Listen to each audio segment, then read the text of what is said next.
पुणे अपघात प्रकरणातील वेदांत अग्रवालची 14 दिवसांसाठी बाल सुधारगृहात रवानगी. बाल हक्क न्यायालयाचा मोठा निर्णय. विशाल अग्रवालसह 3 जणांना 24 मे पर्यंत पोलीस कोठडी. पोलिसांकडून 7 दिवसांच्या पोलीस कोठडीची मागणी करण्यात आली होती.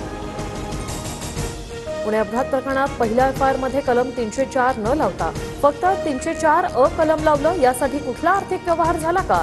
पहिल्या एफआयआरची कॉपी शेअर करत आमदार रवींद्र धंगेकरांचा सवाल. पुणे अपघात प्रकरणात मूळ एफआयआर दाखल करतानाच कलम 304 लावला आहे.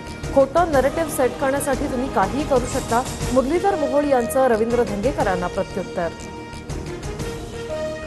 तुम्हाला एफआयआर आणि रिमांड रिपोर्ट यातला फरक समजतो का? मृतांच्या कुटुंबियांचे अश्रू पुसायचे सोडून तुम्ही पोलीस आणि बिल्डरची बाजू मांडताय. रवींद्र धंगेकरांचा मुरलीधर मोहोळ यांच्यावर पलटवार. गजानन कीर्तीकरांविरोधात पक्षांतर्गत कारवाई होण्याची शक्यता, सूत्रांची माहिती. गजानन कीर्तीकरांनी घेतलेल्या भूमिकेनंतर शिवसेना नेते नाराज असल्याची माहिती.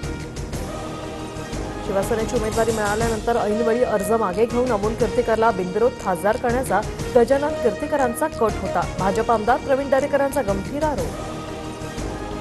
आशिष शेलारांनी उद्धव ठाकरेंविरोधात केलेल्या तक्रारीची निवडणूक आयोगाकडून दखल.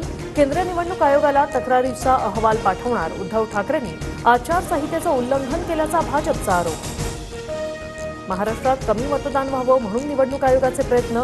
पुरावे दाखवत जितेंद्र आव्हाडांचा गंभीर आरोप. पराभव झाला तर मतदान कमी झाल्यानं पराभूत झालो, हा नरेटिव्ह सेट करण्याचा आव्हाडांचा प्रयत्न. प्रवीण दरेकरांचा पलटवार. इंडिया आघाडीत जो पक्ष मोठा त्याच पक्षाचा पंतप्रधान होणार.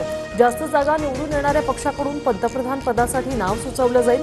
काँग्रेस नेते जयराम रमेश यांची प्रतिक्रिया.